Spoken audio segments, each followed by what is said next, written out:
All right, so let me turn this on. All right, it is 6 o'clock according to Apple. So thank you all for coming and welcome. Give yourselves a round of applause for being here on a cold New England Friday night. We are so excited to get started. We know that Friday night we have a lot of people coming in from all over the world, so there will be about twice as many of you here in just a little bit over the course of the weekend. But welcome to Yale, and welcome to New Haven. My name is David Rosenthal. I'm the MC for this evening and for Sunday for our hackathon. It's with great honor that I get to present the 2025 Yale CBIT Healthcare Hackathon. This year we'll be hacking on health span and longevity. And just a quick reminder, I'm going to take a few minutes just to go through the run of show for this evening and actually for the weekend. You all found it here. Thank you for coming to the right spot. We are at 300 Cedar Street. This is the TAC building. So this is our opening ceremony tonight. We have our keynote speakers in a little bit. I'll introduce them in a little bit, but we have Dr. Garrett Price and Dr. Lin. And then tonight we will move on straight from here to the pain point pitches. So you'll start to pitch some ideas or some pain points that people see. We'll explain what that means if this is your first hackathon. And then at 8 o'clock we'll have dinner out here and networking for the evening. And then we'll meet again here on Saturday in the morning. So meet here, same spot where you checked in. And there will be breakfast provided here at 8:30 in the morning. Feel free to take a picture if you want. This is also in the QR code and in all of the materials that you received. And then we will kick off at 9 a.m. with a pitch review, and then you will form your teams by 11 o'clock. And at 11 o'clock, you will register your teams, and then we'll start hacking. And we'll have a mentorship session. Starting at 12 o'clock, there'll be floating mentors. You'll be in this area. We'll have a bunch of areas set up here for you to work. You can also work in this area, anywhere in this building. Then the Genius Bar will be at 2 to 6. We'll explain what that is a little later. And then we'll be back here Sunday in the morning. Breakfast will be here. And then again, another mentor and Genius Bar session in the morning. And then the presentations will be due at noon on Sunday. And then the final presentations, are they actually in here? They're not going to be in Harkness, they're going to be in this building, so we're all going to be here this year. And then we'll have the awards and we'll get you out of here hopefully by about 5 o'clock on Sunday so you can get back home to wherever you are coming from. So this is all available for you. So just out of curiosity, before we go into our team, how many people have been to a hackathon before, by raise of hands? Okay, how many people this is their first time? Okay, so about half and half, maybe a little bit more first timers. Welcome. How many people are coming from Yale? Okay, how many people are outside of Yale? Okay, a little bit more outside of the Yale representation. How many people are from Connecticut? How many people outside of Connecticut? Oh, wow, there's a good split. How many people from New England? All right, if you're in Connecticut, that doesn't count. How many Massachusetts? Rhode Island? New Hampshire, Vermont, New York. Okay, there's good New York representation. Jersey, Ohio. Yeah, there's a big group from Ohio here. Thank you for coming. How about any other states represented here? No? How about outside of the US? Yeah, we have a group from Brazil. Is that right? A group from Brazil's here. How about from Saudi Arabia? They're not here yet. They will be. We have a bunch of groups coming, so we're very excited to have this group here. There's going to be more folks coming as their logistics and planes get here. So we're super excited. So our team at CBIT, which is the Center for Biomedical Innovation Technology, we are a multidisciplinary group. This is some of our team here. This is Mark and Max and Margaret, myself, Michelle, who's our operation manager. You'll see her a lot this weekend. She is responsible for everything this weekend and has done an amazing job as always. And then our student ambassadors, we have some Rothberg Catalyzer student ambassadors who have been instrumental in helping to put this together. Saba, Casey, Erica, and Chi-Chi. So what is CBIT? Just briefly, the Yale Center for Biomedical Innovation Technology engages faculty and student innovators that are solving the greatest challenges in healthcare. We catalyze biomedical and healthcare technology development by educating and mentoring the next generation of innovators, which is all of you, and surrounding entrepreneurs with the necessary resources to achieve their vision. We enable novel healthcare solutions in data, digital health, diagnostics, and devices to make science fiction reality. So there's some tracks that we kind of, some suggestions for what you guys can be working on over the next 48 hours. Tracks of smart aging, digital front door, remote monitoring, patient safety technology, community health, and really anything else that your imagination comes up with. And it is amazing what people come up with in just a 48 hours. Okay, so most of you are first-time hackers. I didn't know what a hackathon was up until about 2018 when I participated for the first year. And so I'm going to kind of break it down simply for you. So how does a hackathon work? It basically starts tonight with this pitch. So there's a brief summary of problem pitches from participants, not necessarily solutions. You don't have to have an idea, but you're just saying, this is a painful thing I see in the marketplace, or this is a painful issue around health span and longevity. I want to try to solve something. I'm looking for people to help me, right? How can I want to solve this problem? This is a problem, so I'm going to pitch the problem. Then what happens is you will mix. A group of diverse teams will form to develop and build solutions about those problems. You will form this group.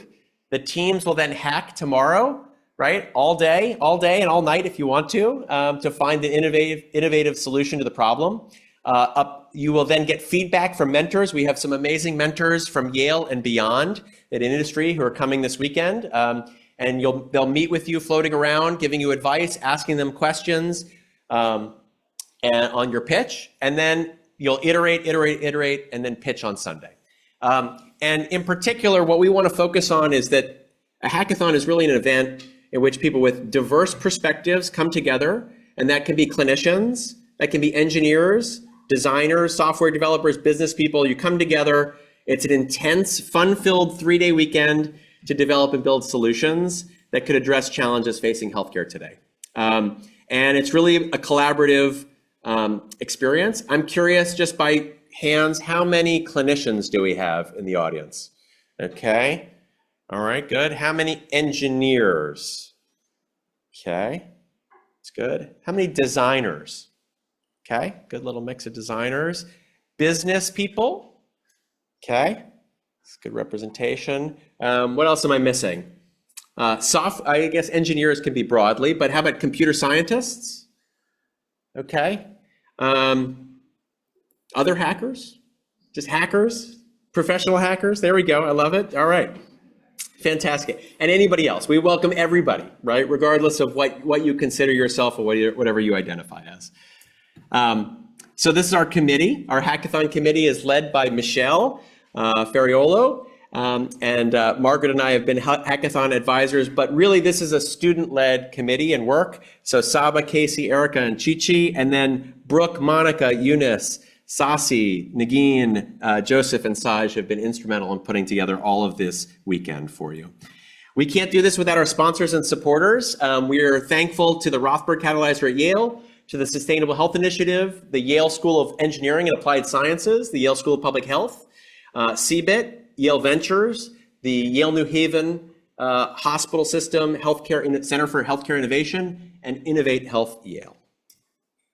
So just a brief history about CBIT and our hackathon. Over the years, the hackathon has been going for at least 10 years, and it has grown. So in general, we have about 200, somewhere between 200 participants that will be here hacking over the weekend.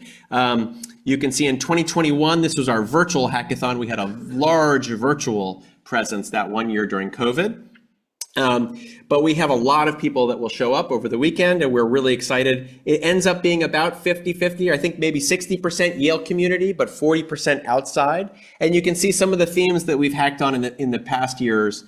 Just last year, we were about preventative medicine. The year before that, patient engagement, some things on big data, real world evidence. And this year, we're excited to be hacking on health span and longevity. So as I mentioned from our registrations, so most of you are graduate students. And then the second is about undergrads, but we have some high school students, we have some faculty, We have a bunch of industry professionals here, as well as medical practitioners and entrepreneurs. I mentioned this of who's here. We are excited. It looks like most of this, as of last count, is from Connecticut, but then second representation is New York and Massachusetts, although Ohio, there seemed like a lot of people from Ohio. Is that right? Yeah, that's right. So thank you for trekking in the real cold to here. And then you can see we have a real international audience this year. So thank you for coming from far and wide to make it to here to New Haven. Okay, we're going to get started with our first keynote speaker. We are thrilled to invite Dr. Garrett Price to come speak here at Yale. And just a couple tidbits about Dr. Garrett Price. So he is the founder and president of GP Health, a proactive preventative health practice platform focused on prevention and lifestyle modification to assess, educate, empower, and support patients and collective community in their daily health journey. He's a board-certified family medicine physician, leader with extensive experience in large integrated health systems and over 12 years of practice experience in primary care. He's also a voting board and committee member on several enterprise-wide clinical leadership initiatives, as well as serving as a board member for the DeSoto Economic Development Corporation, advocating for the importance of health and well-being for civic planning. He serves as a voting board member for the Head Start of Greater Dallas Incorporated, supporting the mission of providing children and families with a foundation of skills and knowledge needed to succeed in school and life. He's passionate about constructive innovation and advocacy, believing that a proactive, preventative approach is more sustainable for optimizing health and well-being. And the little tidbit that he shared with me that's not on the internet about him is that not only did he play college soccer, but now he's actually coaching college soccer as well at the Monterey Peninsula College. So we are thrilled. Let's give a Yale welcome to Dr. Garrett Price.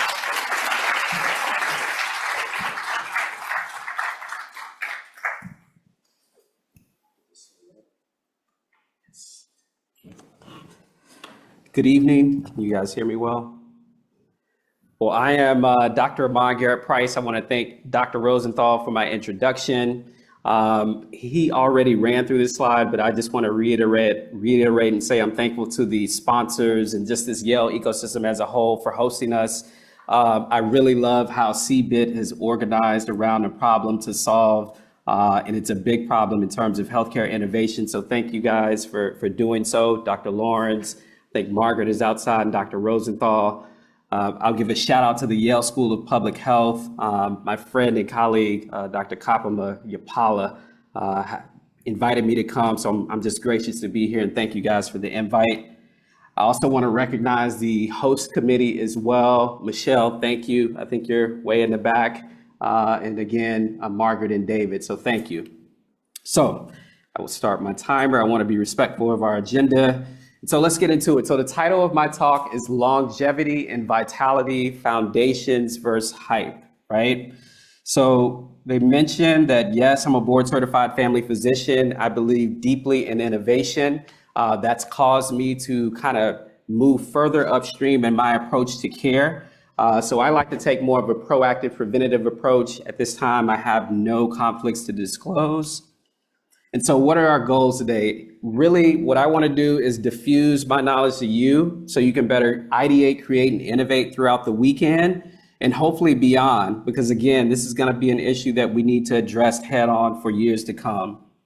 So foundations versus novel, right? And so when we look here, what are we looking at in terms of foundations? Well, that's actually lifestyle, access to care, quality care, prevention, movement, sleep, etc. We know these things work in terms of getting us to a better health outcome versus what do we see here, right? Looks like somebody may be levitating outside of the healthcare matrix, if you will. Maybe they have a Whoop band or a ring and a watch and they're sleeping on, I'm just taking a lot of tablets, but basically this is a more tech-enabled environment. And the question is always, is this one, is this both, is this either, is this or? And I think it's a little bit of both. So our themes will be, we need to solve actual problems, data is important, we have some foundational pieces, and we need to be effective. So theme 1, solving an actual problem. And what's a problem? Well, chronic disease in America, also known as non-communicable disease.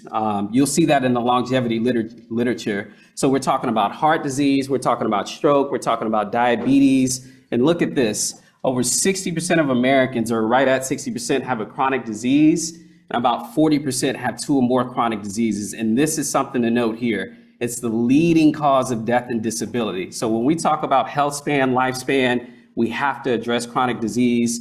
And it's also a problem to the tune of $3.5 trillion. And so what does that mean for you as an innovator and creator? Well, that's about 90% of our spend. So if we have $10 of a healthcare buck, 9 is going towards managing chronic disease. And all these fancy things that we want to do today, we get $1 of that. So maybe the first solution is to redistribute some of our dollars further upstream.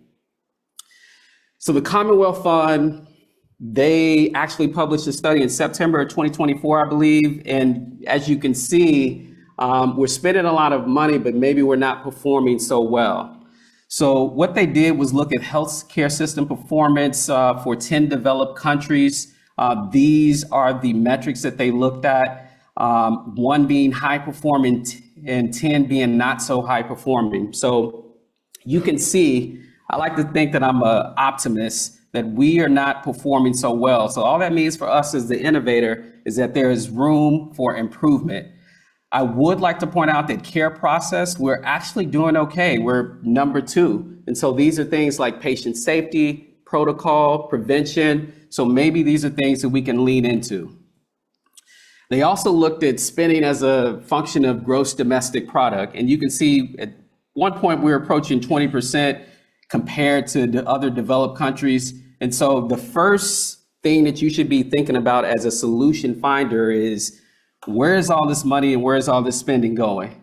Well, about 30% of this cost is administrative inefficiency or burden. So immediately, the first solution that maybe we can come up with is something that can make us more administratively efficient, right, and drive access. That would be a big, big benefit to our system. I think that's $1 billion company, so have at it, right? And so we're not performing, we're paying a lot, and look at this, we have the most avoidable causes of death in the US. So we can't have health span longevity if people are prematurely passing from different health factors. So theme 2, vital data. Can we treat what we can't measure or quantify? So this is a very eye-opening slide and really my career in a nutshell, right? So here we have health factors that lead into health outcomes. So all you graduate students and medical students, when I got out of my medical training, I was for sure that my clinical knowledge would lead us to a positive health outcome. And I was right, but I was only 20% right? And that's only if they have access to quality care. And then as I started practicing, what I started seeing was that, if they don't do these things when we get outside the exam room, we're going to be hard pressed to find a good health outcome. And then what if they don't quite understand what we were talking about during the visit? The employment is a little unstable. There's economic instability, which leads to the erosion of family social support, and where they live is not safe. You are going to be hard pressed to get to here. And I've just known that from experience now. So I want to share that with you. And physical environment, air, water quality, hello, climate change, right? This will be there'll be a major emphasis on this moving forward as you guys move forward in your career. So now we're looking at impact of different factors on the risk of premature death, right? We're looking at this health and well-being pie. And so you can see there's a very similar distribution here as we just previously saw. Healthcare accounting for a small percentage of this, and then these socioeconomic factors, individual behavior, genetics, account for the majority of healthcare. And so my own learning, which I want you to kind of understand, is that a lot of health is happening when people are not in front of us and not in the context of being a patient in a clinic. Therefore, these areas are certainly ripe for novel, people-centered, and also tech-enabled solutions. So when we are looking for areas of impact and arranging around multiple domains, much like CBIT has done, you can certainly plug in here and have a great impact to our system. So now moving on to foundations, sometimes it's not the shiny object, right? So let's look at this concept of lifespan. So we have lifespan here, right, which is defined as the maximum length of time that a person can live, not to be confused with life expectancy, which is the average age that a group of people are likely to survive. So this health span represented here is this period of lifespan in good health, free from chronic disease. So that's what we want to achieve.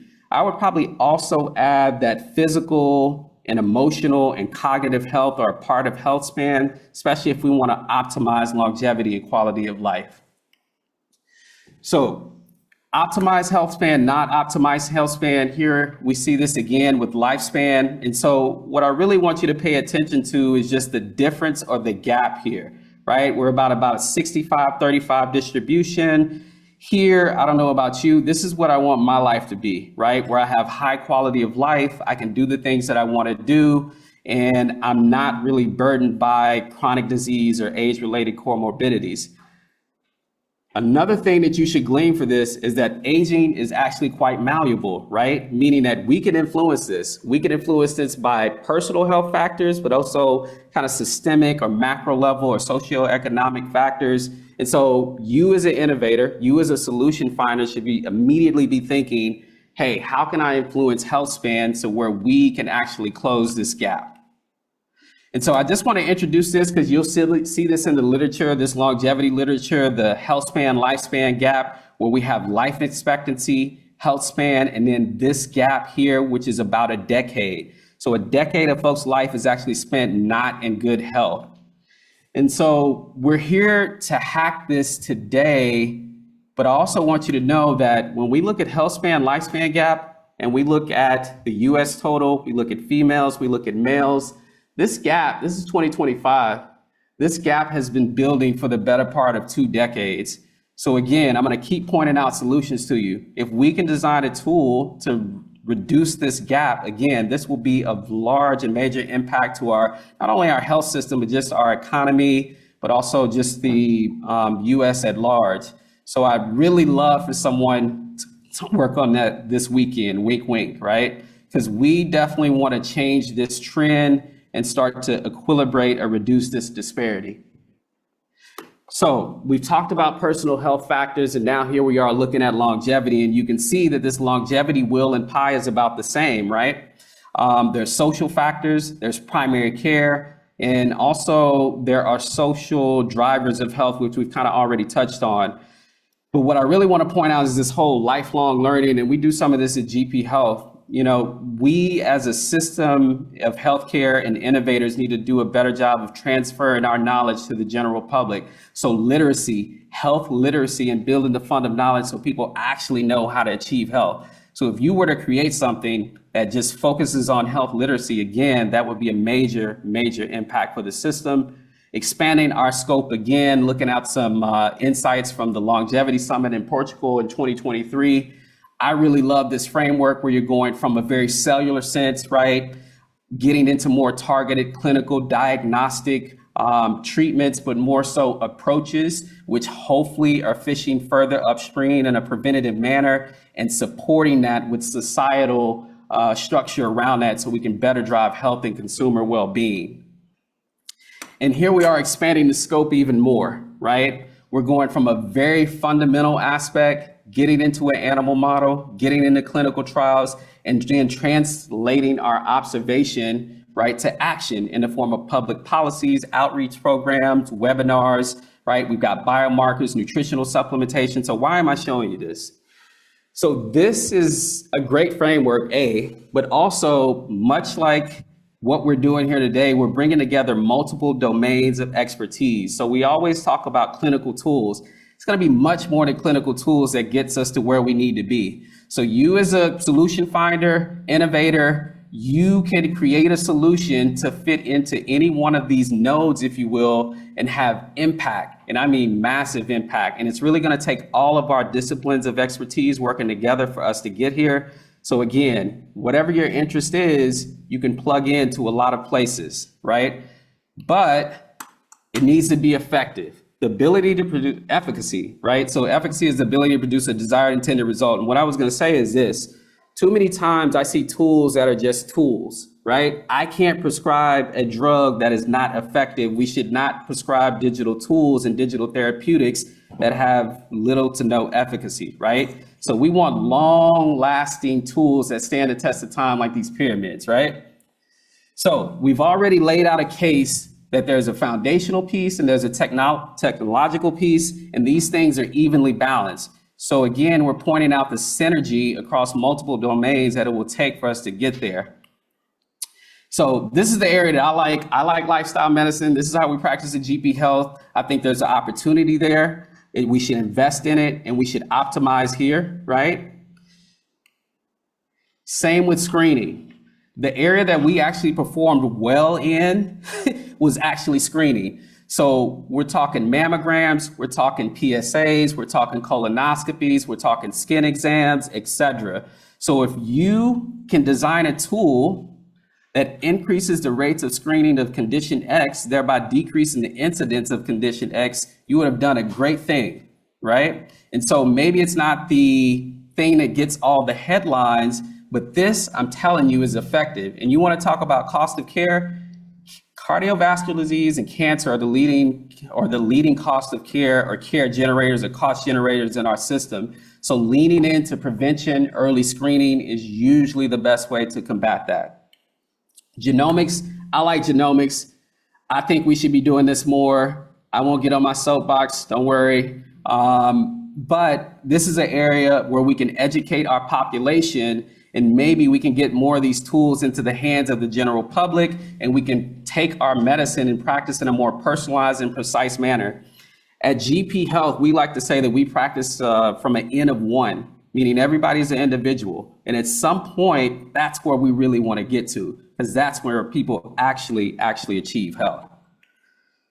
Technology, enabler, inhibitor, barrier, or both. I know a lot of folks think that that is the answer, and it could be.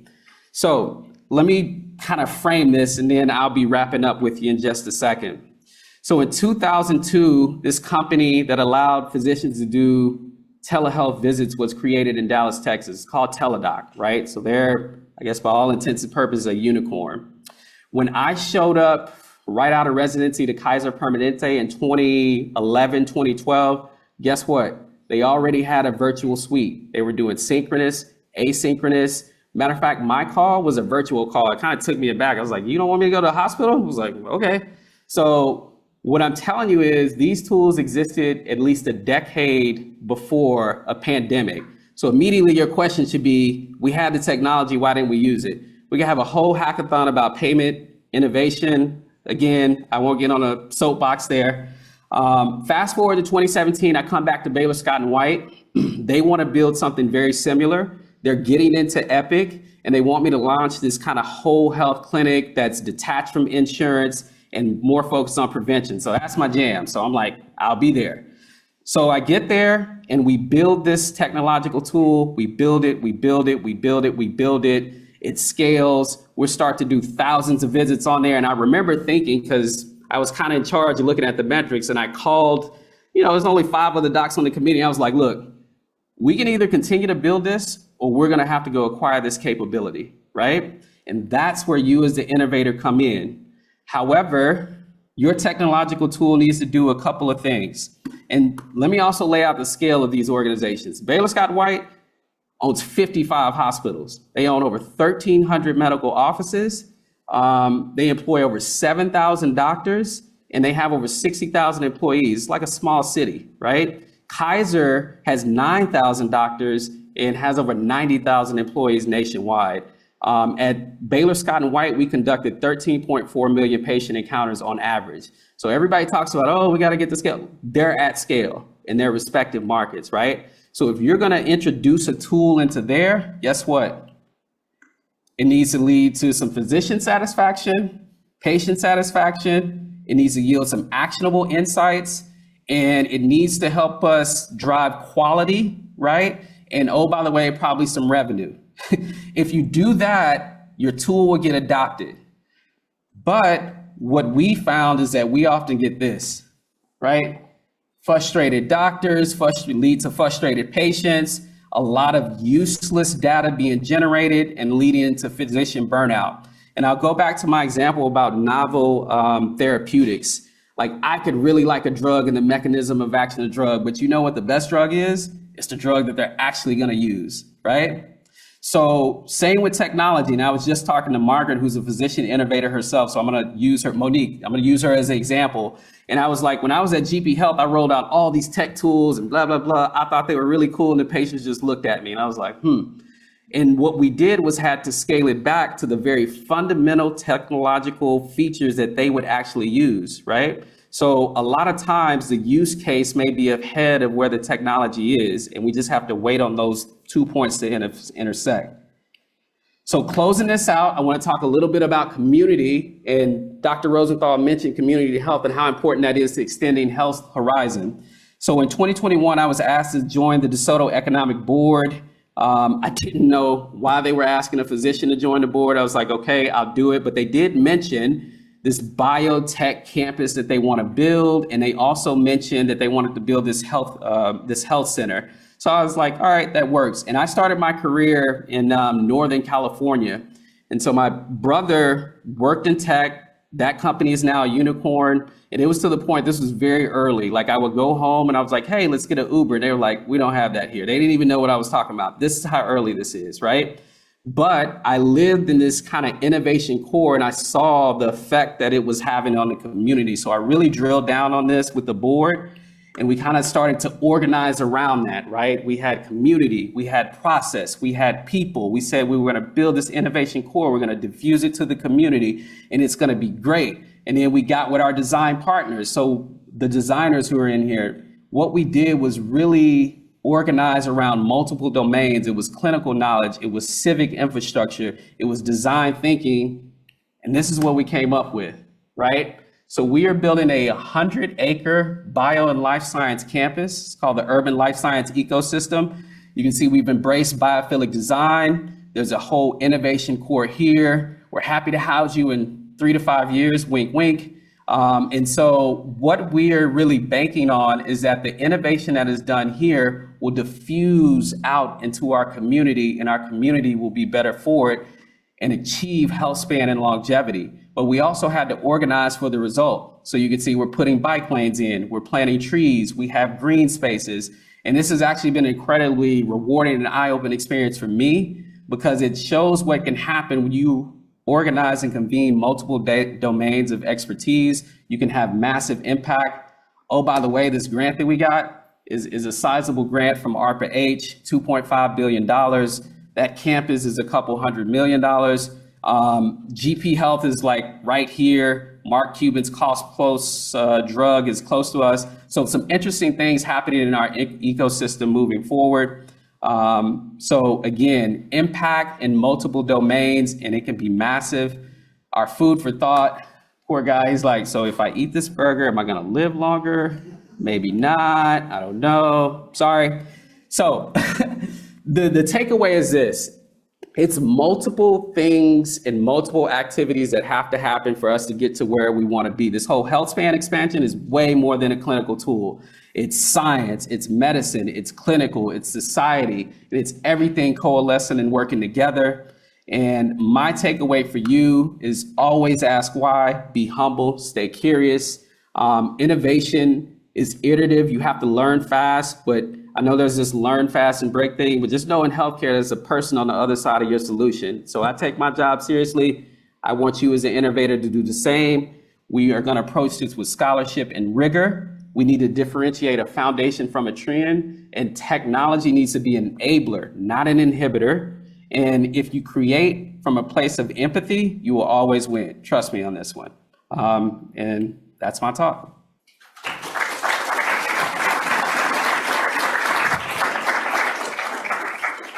So we probably have time for 1 or 2 questions before we go to our next speaker, but I'll see if there's, we'll come around here with a mic. If there's 1 or 2 questions here, does anybody have any questions? There we go, come up here. Hi, thank you so much for your talk. I would love to hear more about the innovation in health insurance and administration that you were talking about, if you have examples of what that looks like, and if insurance companies are open to that like type of innovation. You know, it's interesting you say that because I was just having this. Oh, sorry. I'm from RISD, Rhode Island School of Design. Awesome. Good to have you. I was just actually talking to Dr. Lawrence about this. And so I'll quickly answer this question. So why were we able to do all those fun stuff at Kaiser Permanente? Well, what I didn't say is that we are the physicians group and we're the insurance in that particular scenario. So when you align payment models, and so what they're saying is the costliest care is in the hospital. But if we do our work on an outpatient basis, if we make these technological tools available to our consumers and to our patients, then maybe they won't reach that downstream of care. And so that's where you get something like GP Health as well, where we've kind of detached from that. It's more of a membership models, but we do see some insurances going to what we call a per member per month model, what some would call a capitated payment, where they're actually giving you almost like, think like a gym membership. And it's like, hey, take care of this patient this month. Take care of this patient this month, take care of this patient this month. And if you can take care of that patient well enough, you save a lot of dollars, not only for your system, but also for yourself. So payment model innovation is we haven't talked about that, and we haven't talked about that at length, but that is important for us to solve this issue. Our incentives have to line at some point.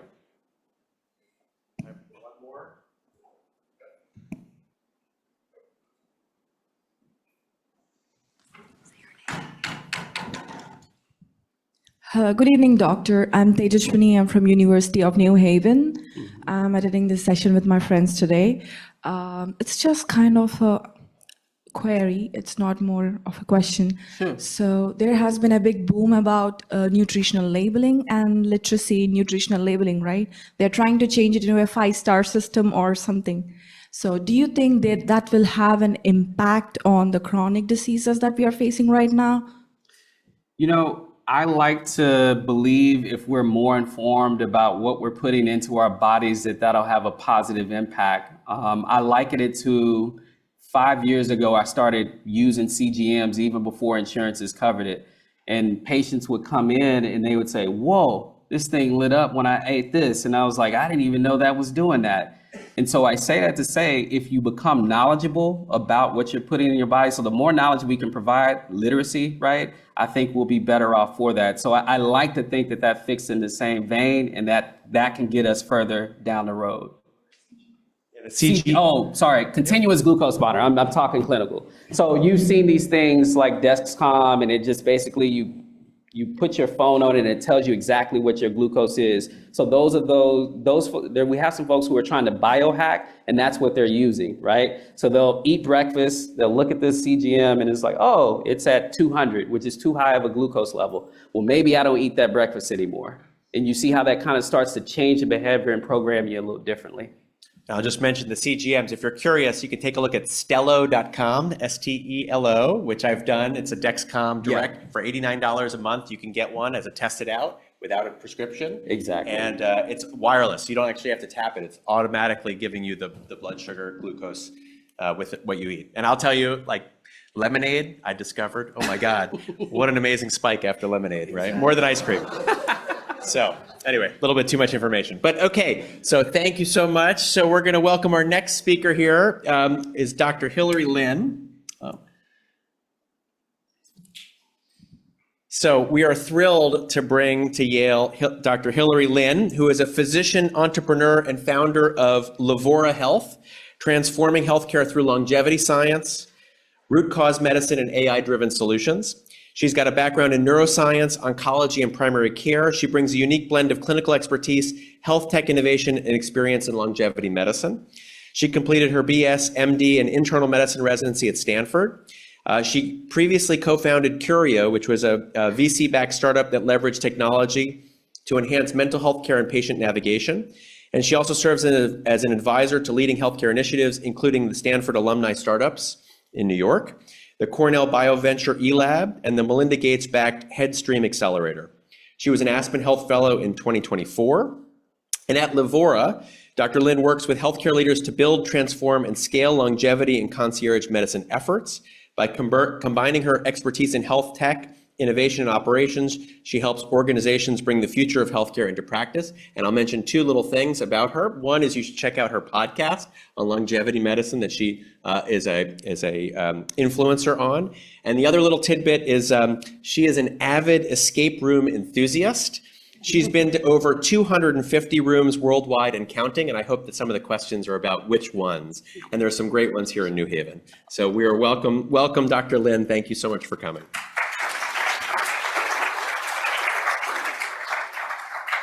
Thank you. So, in the next 10 minutes, while I'm speaking to all of you, over 1,000 people will die of age-related disease. That's 2 deaths per second. And each one of those preventable deaths represents a family that's been changed forever, much like mine was. So a few years ago, my father suffered a massive cardiac event while undergoing a stent placement. And he did survive, luckily, due to the miracles of modern medicine, first on ECMO, then supported by an LVAD, and finally a heart transplant. But today he is a changed man. He was a physician himself, but now he can't work. He is confined to bed 95% of the day.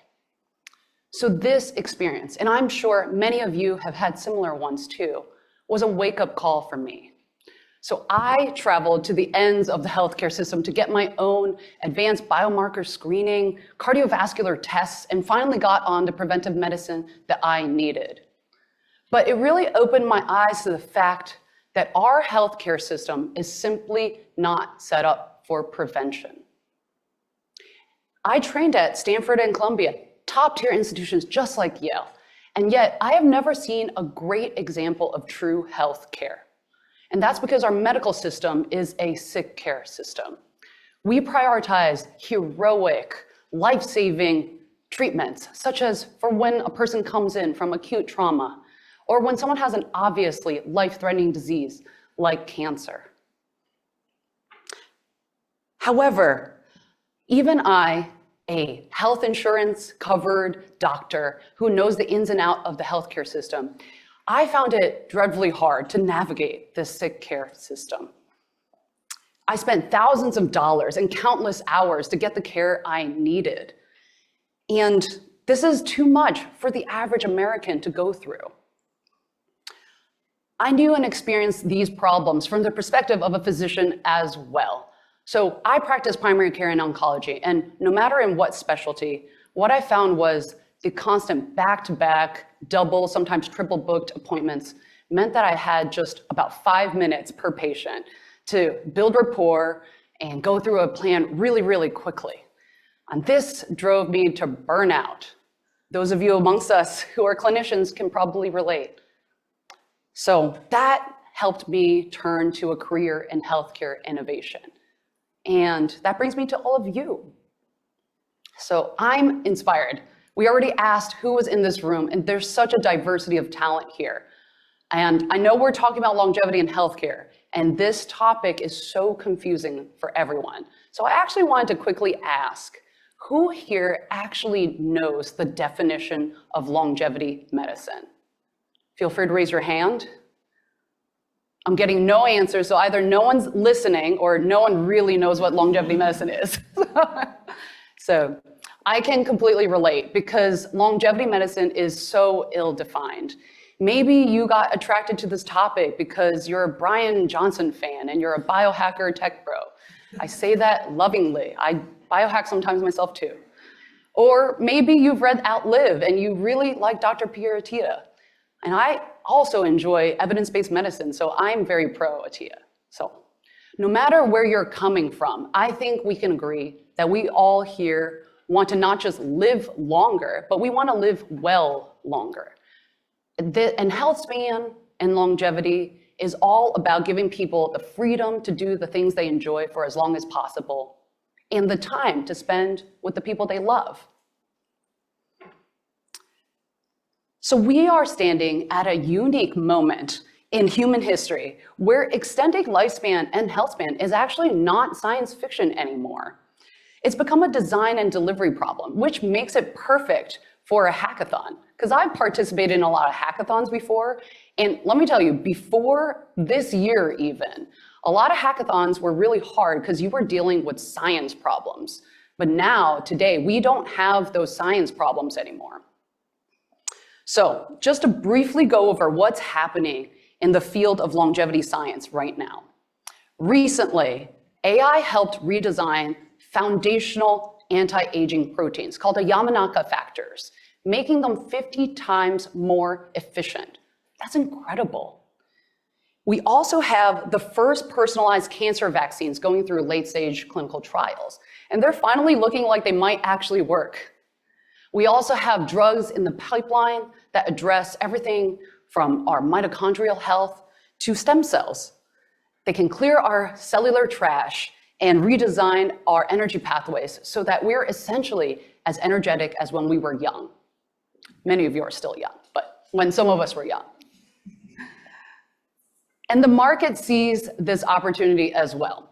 So you might not know this, but investors poured $5 billion, I had to triple check that one, $5 billion into longevity-related businesses last year. And the Altos Labs alone launched with $3 billion in initial funding. That's more than the initial funding of SpaceX and Tesla combined.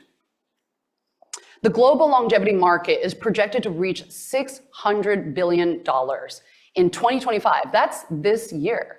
It's incredible. And it's growing faster than the EV market, electrical vehicles. But this is not just a hype-filled trend.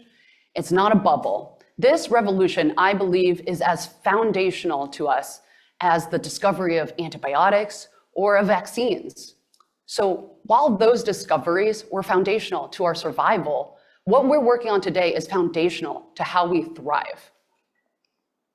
Today's breakthroughs will be the difference between before, when we were just focusing on staying alive, and in the future, when we'll be staying alive and living well.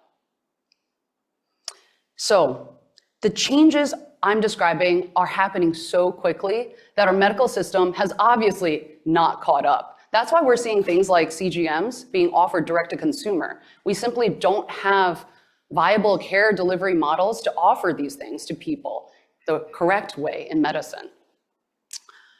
And I want to put this in greater perspective and drive home the importance and urgency of this great problem. So, to put this in perspective, the healthcare system spends $4.3 trillion annually. And that's more than the GDP of every country in the world, with the exception of the United States, China, Japan, and Germany. Wow. And yet, we've seen a decline in our life expectancy in the last 5 years. So why is that? It turns out, like we stated just earlier, of that $4.3 trillion, less than 3% goes to preventive healthcare. And over 90 goes towards chronic care. And you can argue, and I'm arguing, that all of that today is absolutely preventable. It is not just inefficient, it's tragic. So I want to quickly share a clear example from my practice. And this is representative of countless examples I've seen. So I had a patient, call him Mark, 30-year-old software engineer, whose dad just died of a heart attack, 50 years old.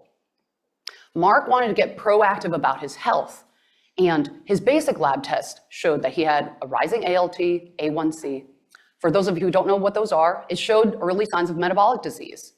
And I was able to tack on a few more biomarkers, and we saw elevations of something that's not often checked, lipoprotein little a. But then we faced a huge problem, which is that his insurance plan wouldn't cover any of the necessary follow-up workup or any of the medications that we knew he needed. And why is that? It's because, according to our current diagnostic and billing codes, Mark wasn't sick enough. So think about that logic for a moment. We have to wait until somebody has diabetes before we can get coverage for medications that might have prevented diabetes to begin with. That's like waiting for a house to be set on fire before we install smoke alarms. This isn't just about building better technology. It's about complete systems redesign. We currently have 21st century science trying to operate with 20th century healthcare models. And this gap between what's possible and what's accessible is where all of you come in.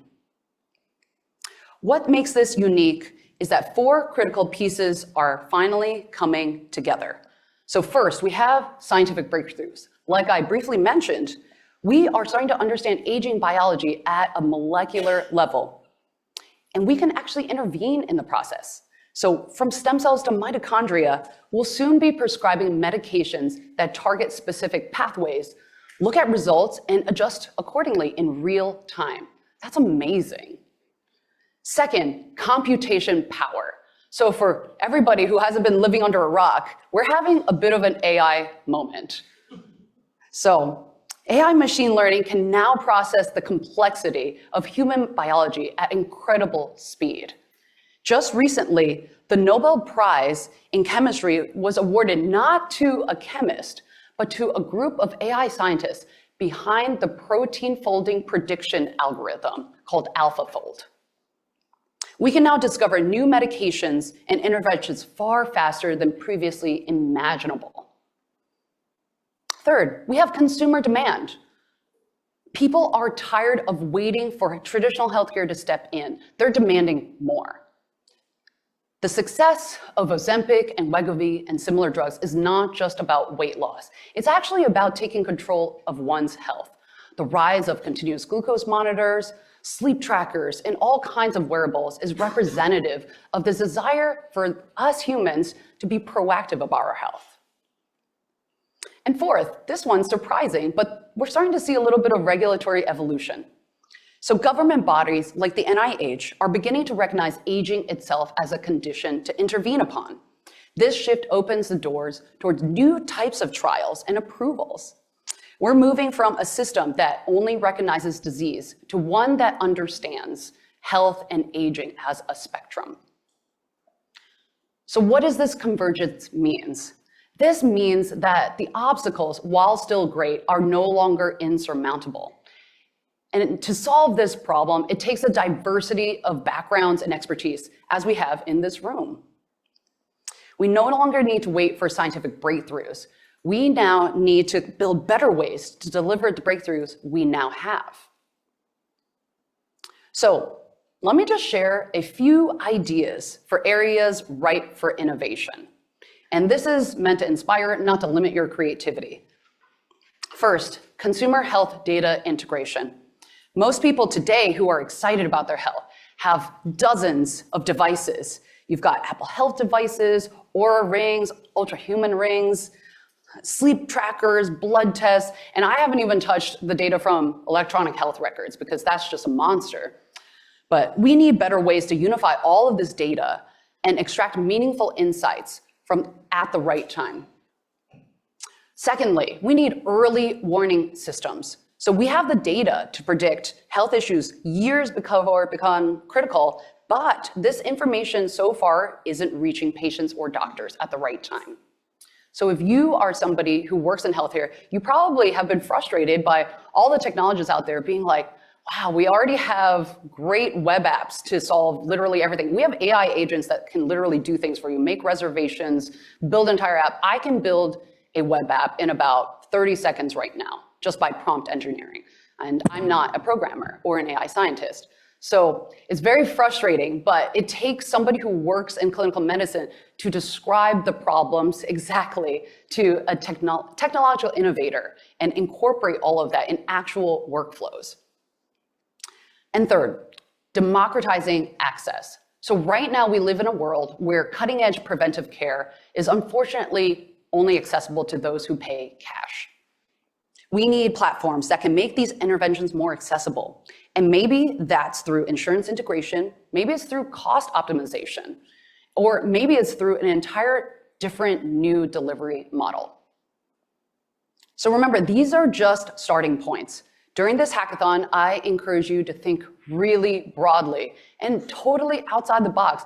I know I see a lot of people, you're trying to think of, okay, this category, what can I do in these categories? But sometimes I find that people aren't thinking enough out of the box. I didn't really fit in traditional healthcare because I never fit in the box, but that's what drove me to innovation and entrepreneurship. When you're thinking outside the box, you're not just thinking, that famous saying, if you asked what people wanted before there were cars, they would have asked for a faster horse. And of course, the solution was a car. It's not a faster horse. Same thing in healthcare. We're currently living in a world where I see so many incremental innovations. Not that they're bad, but it's just a lot of work for very little reward. I encourage people to really zoom out, think about what's going on.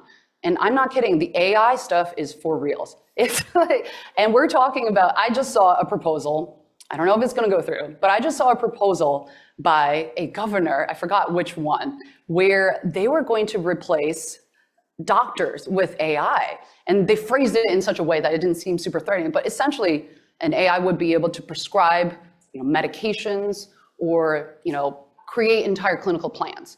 We're living in a world where that's possible. And I know I'm a doctor, but there's a part of me that thinks that that might be a good idea.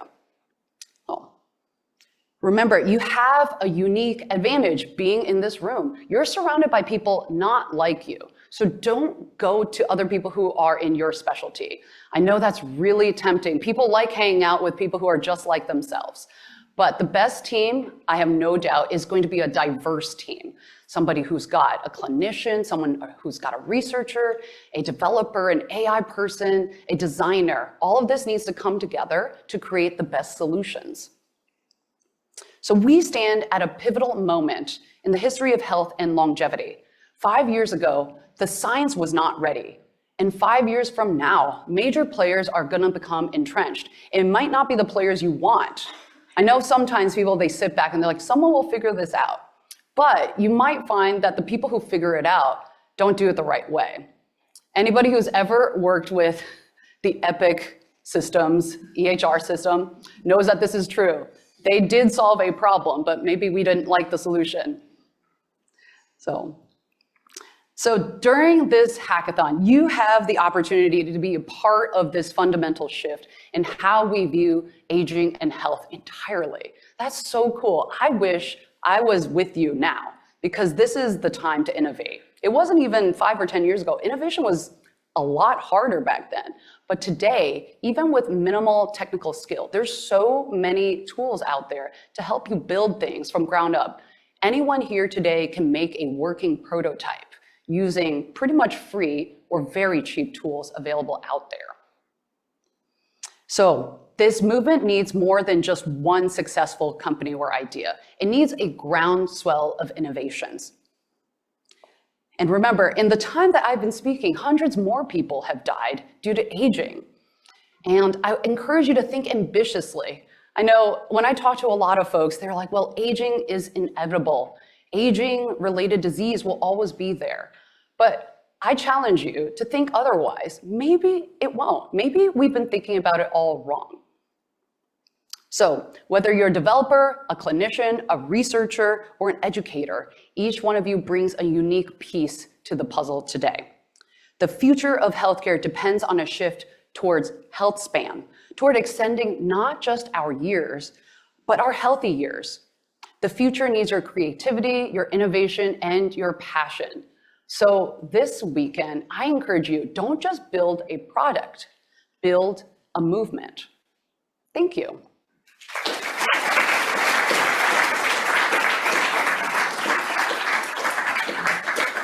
I think we have time for about 2 questions. If you don't mind just introducing yourself.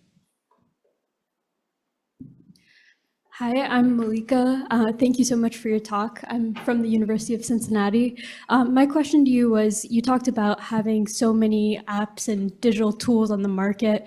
And my question was, do you think, in your experience looking at all these tools, could you describe some of the most effective ways that people have rolled out apps? Like if we built a tool, like there's the clinical trial method, there's the open it up to all the general public and utilize marketing, but could you describe some examples of those Sure. methods? And I use these tools day in, day out. So, and there's more every single day. So just as a quick overview. If you're looking for research augmented generation of data, just to look up like research papers, for example, I love open evidence. It's better than up to date now. And of course, there's app building tools. So more ready to go off the ground, you can use something like Vercel V0. If you just Google that, you should be able to find it. Something called bolt.new. If you're a little bit more technical, you can use Cursor. I mean, it's not even meant for technical people, but it takes a little while to set up. So these are just like prototype building tools where you literally just type in it, build me a website or build me an app that coaches a person how to, I don't know, get fit or something like that. And I literally made that in about 30 seconds. So. Oh, hello. Oh, yeah. I'm Adriana. I am with the Mount Holyoke College. So my question is in regards to data breach and security. How would you ensure that we can make sure and feel safe about our data in such a robust, aspect? Yeah, I think the bigger question in the world is a scarier one because I think cybersecurity is becoming kind of porous. So, but for the intents and purposes of all of us today, luckily there's a lot of HIPAA compliant web apps already. So for example, you can use Google Workspace in a HIPAA compliant way, which I think a lot of people don't realize is possible. And you can actually like hack together a bunch of stuff just using Google Workspace tools. The other thing that you can do is just remove PHI. If you're building something, especially for a weekend, you don't need to use like all of the detailed data about a patient. So I think that's the way to go for something like a hackathon. Yeah.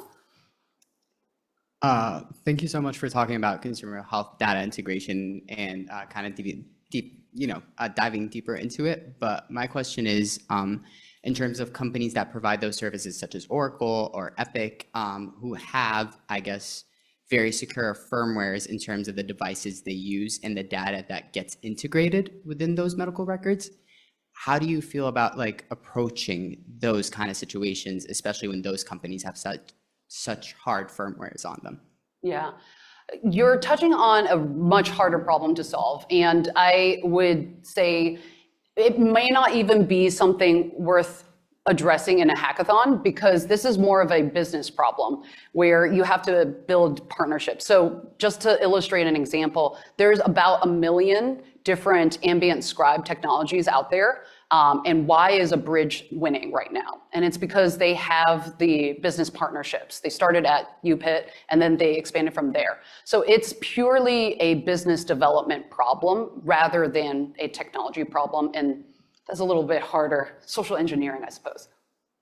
So please put your hands together for Dr. Lin and Dr. Garrett Price. Thank you so much.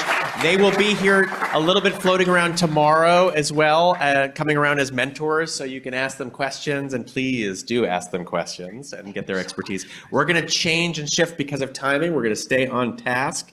We're going to shift over to the next portion of the evening. I need to change this here. So just briefly, this is exciting. So we've kind of gone over who this is your first hackathon, but for those of you, it's about, I think we said about 60% first hackathon. So just briefly, we just have a quick code of conduct that I just want to review real quick.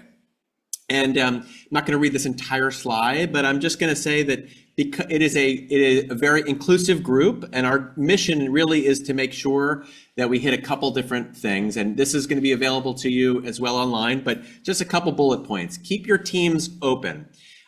Except for instances where it would significantly impede productivity, there's always room on projects for one more person. So please let everybody join your projects. If you're working, we really want everyone to participate and be inclusive on your teams. We want to respect the opinions and abilities of others. We have a wide range of ages, abilities, training, expertise. So the goal is for people to work together, and please to respect the people's abilities and their opinions. And then we ask that there's no harassment at all. And if there's any questions or any issues, you have questions throughout the whole weekend, please come up to one of the hackathon leads. Michelle and Jody are here, or email us. Okay. That said, now we're going to go into some of the pain point pitches. So I'm going to turn it over to Michelle and Jody, who are going to lead you through this. And if you have never seen this before, they will explain sort of how this works. Some of you are, so we'd encourage those who have been to hackathons before to maybe speak up first and throw out some ideas. You can pitch as many pain points as you want, but it is time limited. So we're going to watch. If anybody needs to step out, they can now, but I'm going to pass it over. Jody, are you taking over? Sure. There's Michelle. All right. And I think we have the actual first person already set up for the pitches. We do. I believe that we have, forgive me, I think it's Kay that already has a pitch ready to go. All right. And you'll see how this works. How long are the pitches for? Are we 60 seconds. 60 seconds. So the way this is going to work is you have about 60 seconds to pitch a pain point. Okay. So a problem that you'd like to solve. And the idea is to pitch a problem that you kind of want to work on, or maybe something you're curious about. And then if you, maybe who you are and what your skill sets are, and then who you're looking for. Okay, so those are kind of the three elements of that in 60 seconds, and we will ring you off. And then as soon as you pitch that, you're going to get a number, and you're going to come over here and type that in, so you don't have to remember all these. So you'll see how this works and plays out. But we'll run through a whole bunch of these speed issues. All right. Okay, what we're going to ask is the people who have pain pitches to line up over here. You'll get your number, and you'll work your way across the stage over there to finally actually get your thing entered. Yes. Are you Kay? Kate, I am so sorry. Okay. All right, so you get your number one. You have the number one from Monica? Okay. Oh, I'm sorry, Emily. Okay. All right, so you will get a microphone. I have it for 60 seconds, but You have your slides there. I'm going to pull them up in just a second. oh, okay. But what I wanted to say is that one of them is like, the first one is like a pain point, the second one's sort of a pitch to the solution. Is it okay? You can. You got 60 seconds. All right. Fit it all in. Okay. Here's your microphone. Okay. I'll give you a visual signal when you're at your 60 seconds. Okay. Feel free. All right, so where do I do the click? You right here. Okay. So I need the other one first. Do I go up? Okay, and then I hit this to get this to the side. You would actually hit the back button to go back to the next one. Okay, I got you. Okay, great. All right, Kate, are you ready? Yes. Go for it. Okay. Hi, I'm Kate Gorman from Blue Spark Labs and Aptive Resources. My background is 20 years as a therapist, but I'm also an innovation specialist, looking to create a team with researchers, MDs, engineers, designers, anyone. But my pain point here is research tells us grief relates to heart conditions, persistent unresolved anger to some cancers, anxiety and depression to autoimmune disorders, sexual abuse to maternal morbidity, trauma to dementia, and stress to numerous health conditions. Integrating emotional and mental health with physical health in diagnosis and treatment is a frontier of medicine not fully crossed, despite evidence to its impact on health outcomes. A primary barrier to this is that medical providers lack the time and resources to integrate mental, emotional health with physical health in a comprehensive care model. So my pitch that I would like to have help with is called PAM, Patient AI and Mental Health, and it utilizes artificial intelligence to gather emotional and mental health and life history, informing the provider of related diagnostic and treatment considerations, and informs the patient of mental health care options in their patient portal alongside their physical care recommendations. PAM connects a missing aspect to the total overall health of patients and gives providers an easy tool to link this important care component. Thank you.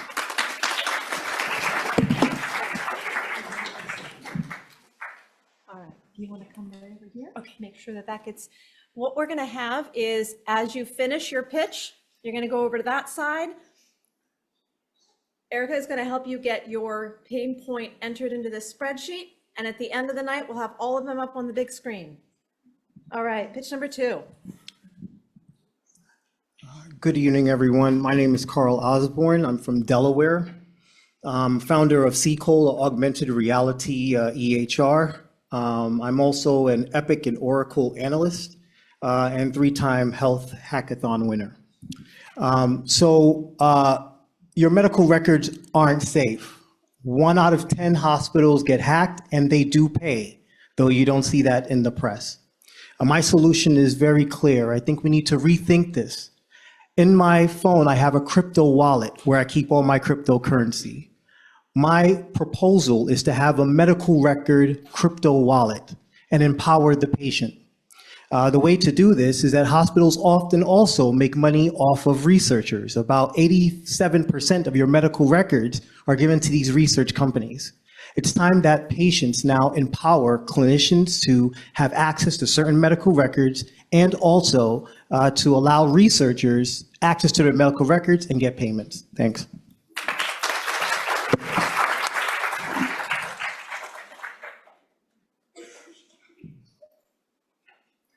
In 2024, the first over-the-counter continuous glucose monitor was approved by the FDA.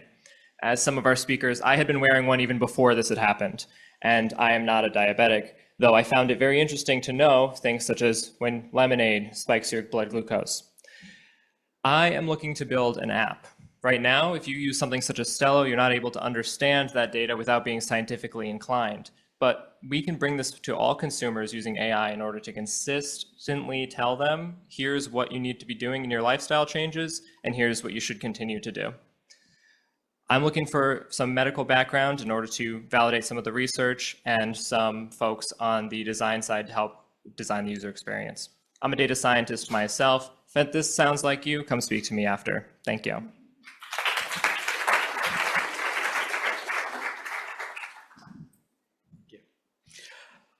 Very similar to the idea I just pitched.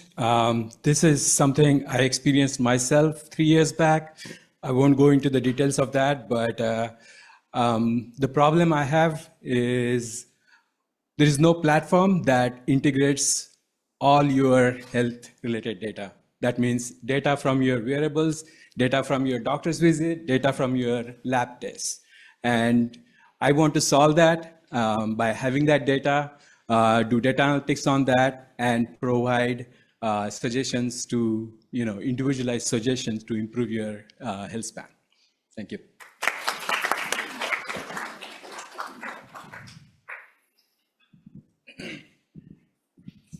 Hello, everyone. I'm Dan Fitzgerald. I recently graduated from the Executive Master Program here at Yale for the School of Public Health.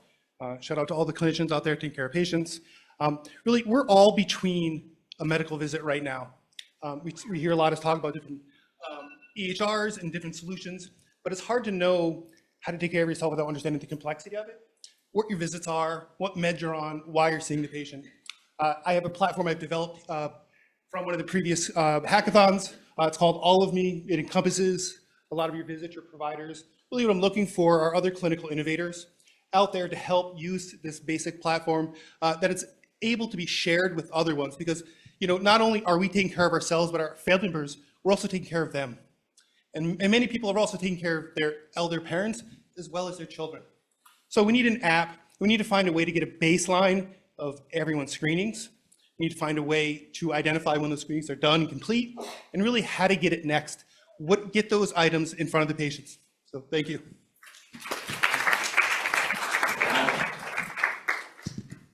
The question has been raised. Can you pitch more than one pain point? Yes. After you finish, get back in line. We're happy for you again.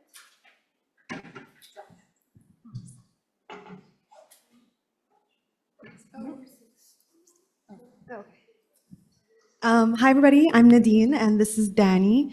And the pain point that we're focusing on today is the reproductive healthcare journey pain point. We believe that the healthcare journey, as was mentioned in the previous presentation, is very reactive, and we want to be proactive. Precision leverages precision medicine and education to empower women to better understand their unique bodies and enable them to take proactive and informed steps in caring for their reproductive health.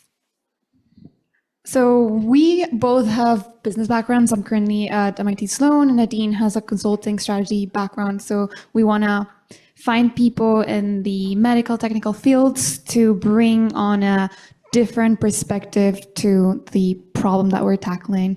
And also, of course, women, men, people in the room, sorry, not gender, but people who are passionate about improving the life of women and empowering them in their journey. Thank you.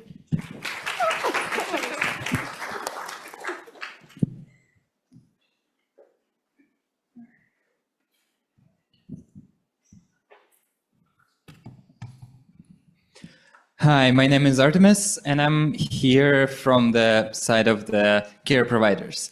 Health outcomes also depends on how well care can be provided, and good, well-slept providers can give better health outcomes. So I'm here with the pain of scheduling for care providers. And everyone who is here work in the hospital probably understand how hard it can be, for example, to find a shift swap for your current shift. And I am with an app idea to make it easier for everyone. I'm an engineer, and I'm looking for everyone who can help me with the actual experience of being a health provider and working with hospitals with integrating solutions there. Thank you.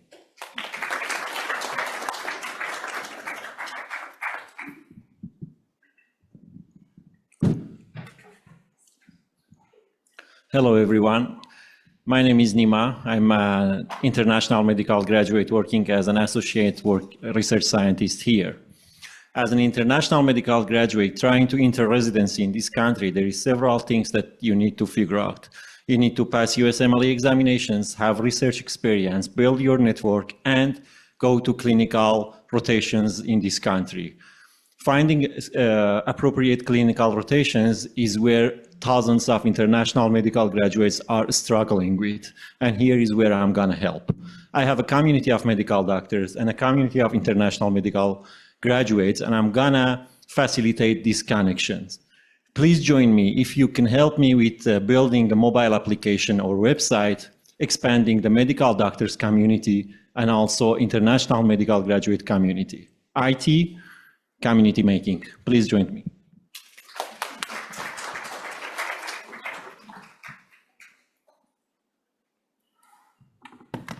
Hi everyone, I am Juliana, I am from Brazil, and this is my first hackathon, so I didn't know how it worked.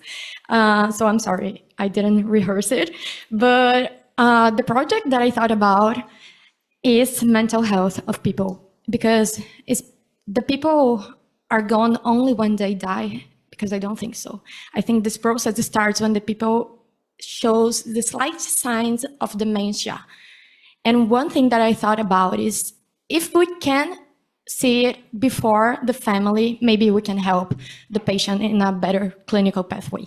I forgot to say I'm a med student, and I'm here looking for some AI and engineer and people who knows how to work with a computer. So we may find a way to find and build an app that we can provide information and screen for dementia before the people start showing signs for the family.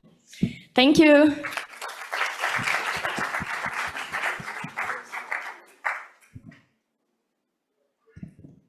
Hello again, Carl here. I'm going to be up for quite a while. I have a lot of beef with the healthcare. All right. So as fancy as Epic and Oracle Cerner are, there's one thing that hasn't changed, and that's discharge instructions. There are this much amount of paper, people don't read them, and they miss critical information. My proposal is an interactive discharge instructions that uses FHIR, Open EHR, and of course AI to actually have actions and teaching, as Dr. Garrett Rice had mentioned. Thanks. Price.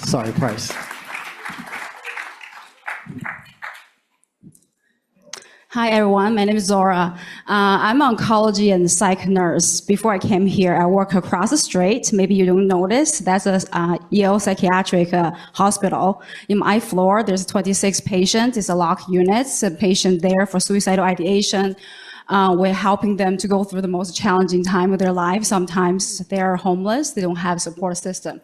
So mental health is really a big part of my life. And oncology is before this job, I was working on the Smilo, helping people going through challenging surgical procedures that may or may not cure them. So my idea is, how can we helping people when a lot of effort are putting on the cure? What if there's not a cure, but a manageable, but people living with long-term diagnosis, that long-term symptoms of the cancer. And this is a very vulnerable community that needs support, and they're not able to go to a support group, and they're isolated. There's a lot of culture barrier for them to getting the support they need. My idea is a digital online platform that helping people engage in the cancer support and the psychological, mental, physical recovery, but also the quality of life. Thank you.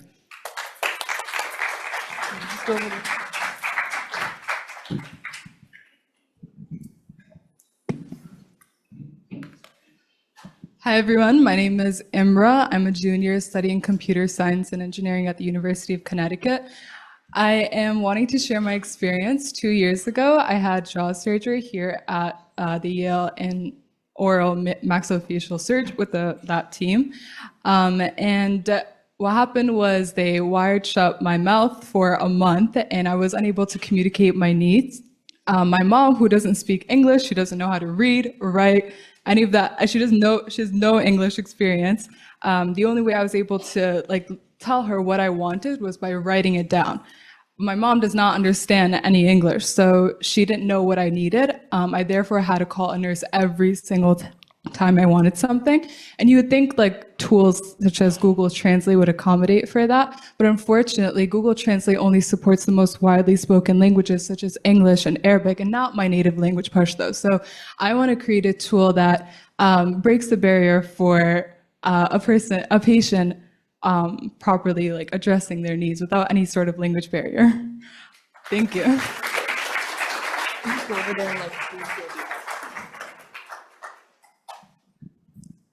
Hi everyone, my name is Christina. My team and I, we actually participated last year. We're Map for Her, and we got second place. And a couple of us, we actually pursued our idea as a startup and did an incubator at Brown University. And I'm here to just meet cool people. I'm a designer, so if you're interested in product or UI UX and app development, I'm your person. The problem that I'm trying to pitch today, or more so a solution, is how we can use wearable devices to consolidate into one database of using it to predict chronic health conditions before it becomes too serious. Particularly, how can we use heartbeat variability data to predict chronic health conditions and cardiovascular health disease?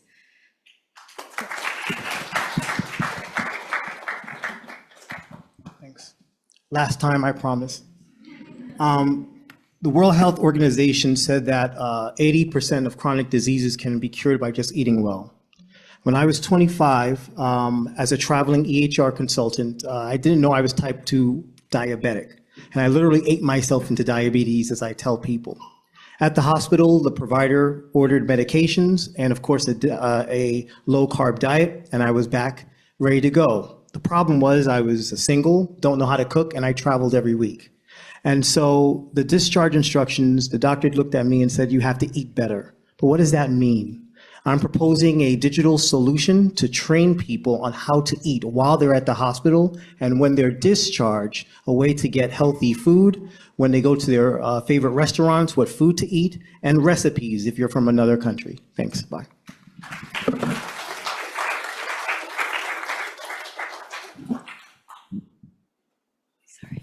Hello. Hi, my name is Bao. I'm a junior studying biomedical engineering at Yale College. I actually just came up with this idea on a whim, but I think every year thousands of people are dying from waiting for organ transplants. And I think, what if we could design replacement tissues as easily as we design a website? And I think, what if we can design a breakthrough scaffold design platform that turns complex biological engineering into a simple visual experience? You imagine Figma, but for prototyping tissue structures with the same ease that a graphic designer can design a logo. Thank you.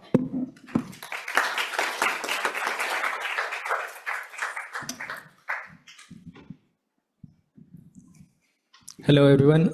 My name is Rohit, and I'm from the University of New Haven. We have a team right here.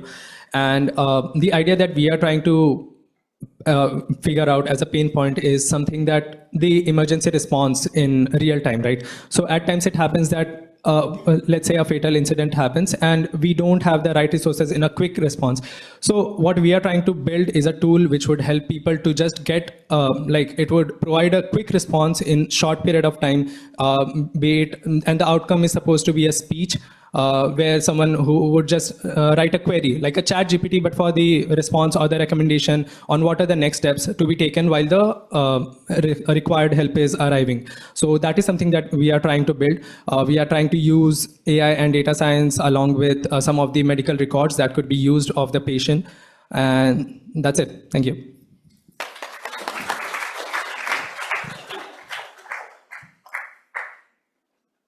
All right. Anybody else? Oh, okay. Come on up. Yeah. So lucky number 16 coming up. There you go. Hello, my name is Ikra. I'm a prospective PA student at Sacred Heart University. I did come up with this 3 seconds ago. So every single weekend we go to my grandma's house and she takes out her medication box and she asks me what each medication is for and why she's taking it. So I was thinking if there's a way that we could connect with like pharmacies and physicians to create something like an app or like a QR code or something that allows patients to essentially see for themselves, like have some type of a more like health literacy regarding the medications they're taking and actually like provide diagrams or photos of how it's actually working in their bodies and eventually how they can inevitably come off of the medication and for as a more healthier alternative.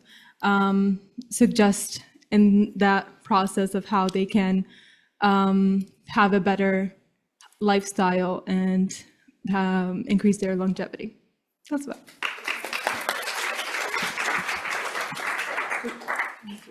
No, that's not mine. Okay. Anybody leave their iPad? Oh, never mind. It's David Rosenthal's.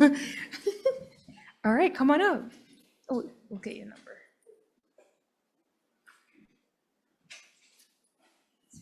Hello. Hi, my name is Suzanne, and my mom is a dentist, and I've experienced working in her office where patients will come in with emergencies stating, oh my God, my tooth is hurting. But by the time your tooth is hurting, you probably need a root canal or take the tooth out. So it's too late. So basically what I'm thinking is we have all these smart toothbrushes that are tracking movement, gyroscoping, all these things. What if they also have a camera that is looking at your mouth and detecting the level of enamel, maybe possible abscess happening in your mouth before you start to feel the pain. So yeah, I'm a designer, but I would love to pair up with some more techno-minded or research-minded medical professionals. And yes, thank you.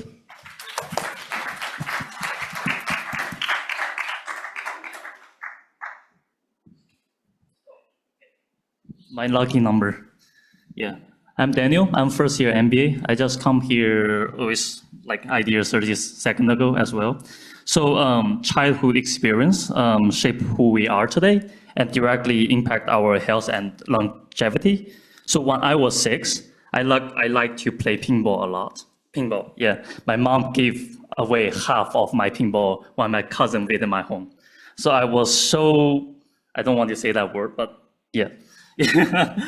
So I was so upset, and this kind of experience, like this small kind of experience shaped me who I am today. Like I kind of in a long period of time, I tried to avoid people. I hated my cousin for no reason at all, and until even today, I still didn't even want to go to his house and visit and play with him.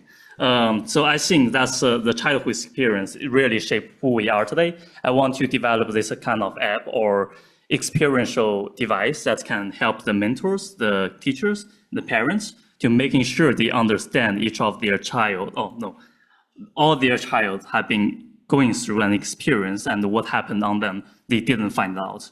So that's kind of my goal. Yeah.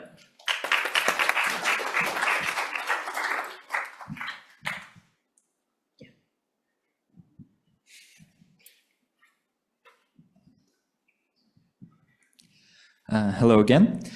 So all the speakers talked about the preventive medicine, and one of the solutions for that might be to engage people with checking themselves with everyone knows that there is a schedule of required tests and everything that you need to screen to stay healthy and prevent diseases. So it might be important to create an app that not only does that, but also engage people and make it accessible, understandable, and not as a threat, but as a good, like, balanced lifestyle to live happier and healthier. So I invite people to ideate with me and innovate on those ideas, how to make it more accessible and engaging for people. Thank you.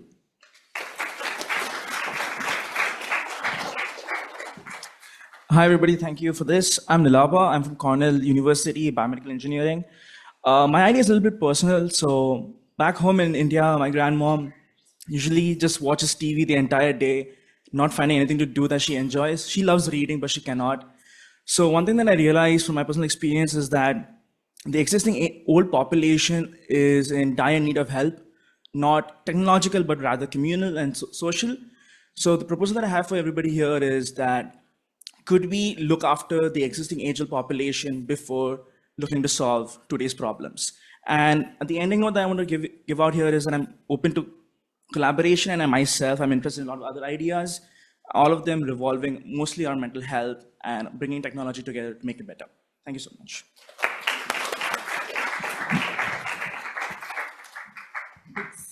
Hi, everyone. I'm actually a mentor. I'm not actually giving a pitch right now, but I wanted to introduce myself. I actually have a clinic in North Haven. It's a lifestyle medicine clinic. It's the only lifestyle medicine clinic in the entire area.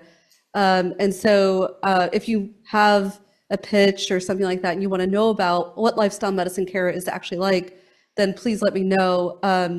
It's very, very difficult to deliver lifestyle medicine care. It's also very difficult to motivate patients to change their behavior, to track that from the beginning, just like collecting their information and then assessing that with these metrics that are not like completely known. But everything is evidence-based, so that's the good thing. But it's just not, there's no good EHR for it. Nothing is easy. So if you have questions about lifestyle medicine care from somebody who's been doing it for 2.5 years, and I have like a brick and mortar clinic in North Haven, please let me know. And I'm around, well, actually my assigned time is not till Sunday morning. So I'm around tonight. So let me know if you have any questions. Thanks. And for those maybe who didn't catch it, that was Dr. Nupur Garg. Yeah. Oh, yeah. Sorry. My name is Dr. Garg, G-A-R-G, Dr. Nupur Garg. All right.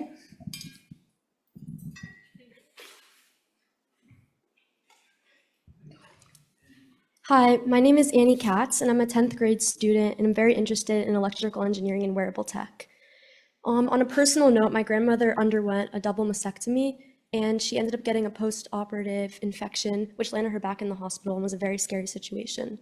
After further researching, I discovered that bacterial infections are the second leading cause globally for death, and that surgical site infections put you at a staggering 30% risk for reinfection. The delay in detection often leads to discomfort and can land you back in the hospital and put you in life-threatening situations. And so I was thinking, and a solution I had was a smart home monitoring wraparound bandage that can track the early signs of infection, such as temperature changes and inflammation, and alert you to infection. And by continuously monitoring and alerting patients and their doctors before a fever develops, this can enable early intervention and remove the possibility of further risk of landing you back in the hospital. And unlike a standard wound monitoring where you need to unwrap the bandage, which can delay the healing process, this would allow for you to see what's going on underneath the bandage without disrupting this process and provide non-invasive and real-time monitoring without the risk of the patient.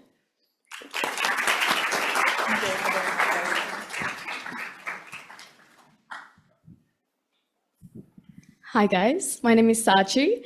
I just couldn't stop thinking about longevity when we talked about this, and I am a float nurse for the Yale healthcare system, so I go between all the Yale hospitals and oncology, orthopedics, surgery, neurosurgery, everywhere, you name it. And something that I've noticed with patients that help them heal is human connection and following up after they get discharged. So we can give them all the meds and do all the labs, but if you're not forming that connection, there's so much healing that happens with that. So what I'm kind of thinking about is if you've read Ikigai, the Japanese way of living, where they tested 100 participants from a blue zone in Okinawa in Japan, they came up with 5 things where they don't believe in retirement, eating healthy food, community. So coming up with an app or an idea where we can kind of form something where they go home with it. And it's not just logging into an app, but a person that they can connect to, talk to, follow their progress with. And it being accessible to anyone. So not just someone who's just getting discharged from the hospital, but having the access to it early on, just someone to talk to, just vent, that kind of has a holistic view of what health is to that person and working with that person one-on-one. So yeah, if you're interested, let me know. Yeah, thank you.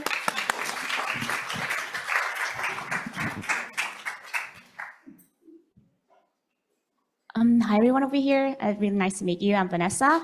I'm from University of Toronto. I'm a nurse by background, specializing in cardiology and critical care. So I just want you guys to imagine this. Maria, a 60-year-old patient who just got diagnosis of heart failure 3 days ago.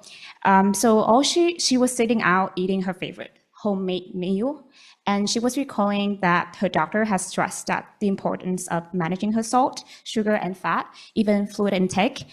But she don't feel like she would be able to remember all of them and keep track of all of them without feeling overwhelming. So there's no nutrition labels on her plate, and every decision feels like she's taking the risk.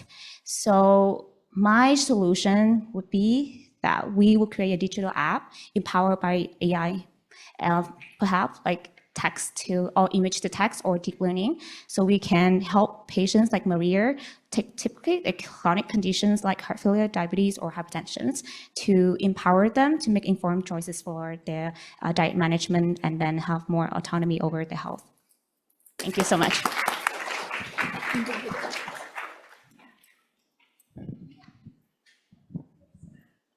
Hi, I'm back with an idea that's a bit more playful and fun. For my final design project last semester, I pitched to my teacher the idea of a Dance Dance Revolution machine for my grandmother because she loves to go on walks. But in all seriousness, the idea is how can we make walking more fun for unwalkable cities or for the elderly, how to make it more safe, thinking about how walking can improve our mood, but also our physical health and building that foundation. Yeah. Hi, I'm back again.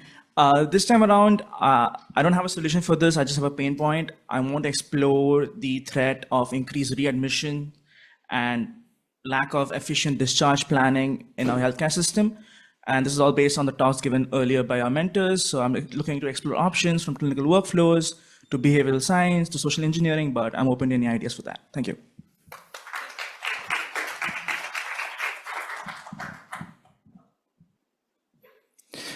Hi everyone, my name's Joe. I'm a medical doctor from the UK.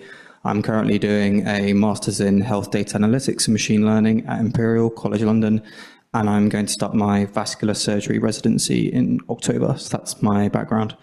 Some really cool talks today, and I've just thought of this idea 10 seconds ago as well.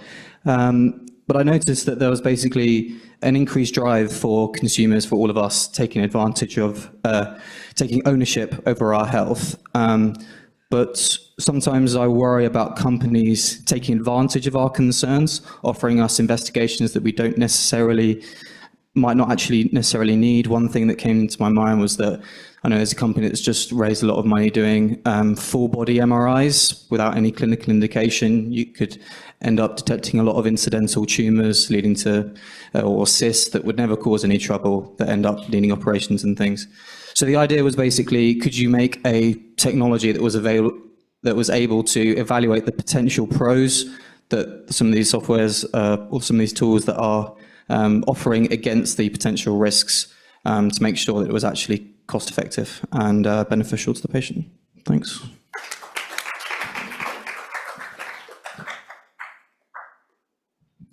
Hi, everyone. I'm Ray. I'm here at Yale getting an MPH in health policy and an MBA, and I have a concentration in implementation science. We've heard a lot about how hard it is to actualize lifestyle changes and build habits. So I am thinking about a gamified app where you can leverage your current social networks to use social reinforcement to build habits together.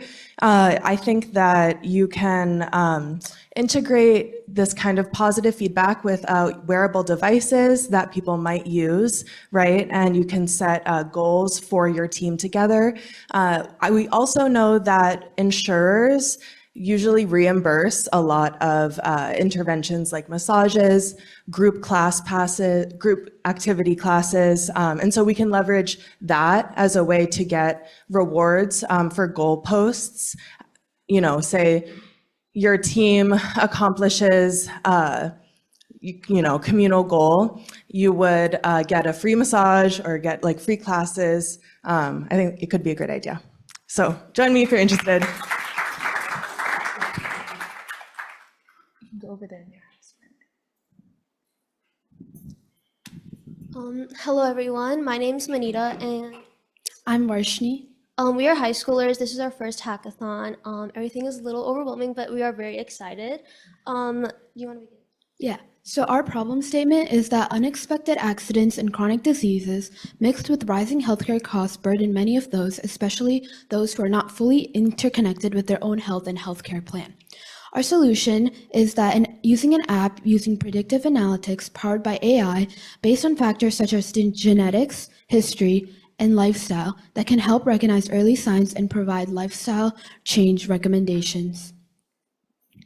Furthermore, it would support the patient economically, as it would help the patient develop an insurance plan they're fully accustomed with and understand in the case of unexpected events, as those are known to put sudden burden on people. These insurance plans that it would recommend would basically be AI powered, and it would support the patient with selecting the best ones for them specifically based on variables. In conclusion, we're welcoming anybody with any experience, specifically clinical and financial experience, and yeah, we're very excited, so thank you.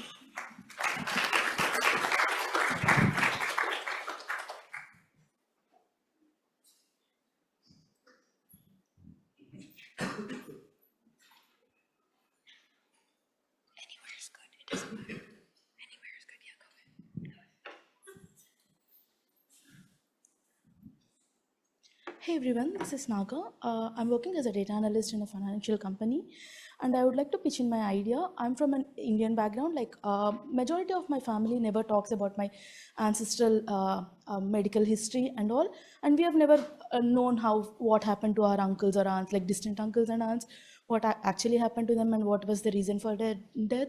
So I just want to bring in a platform where it kind of, collects the history of my family and also predicts the based on my life style and my food habits and my other things, it kind of predicts what is the chance of me getting there, a similar kind of situation, because all of us share their genes. So I just want to bring in a platform that kind of helps us to understand and predict the possibility of getting such risks, and also integrate it with our wearables moving forward, which can help us understand and monitor our lifestyle. Thank you.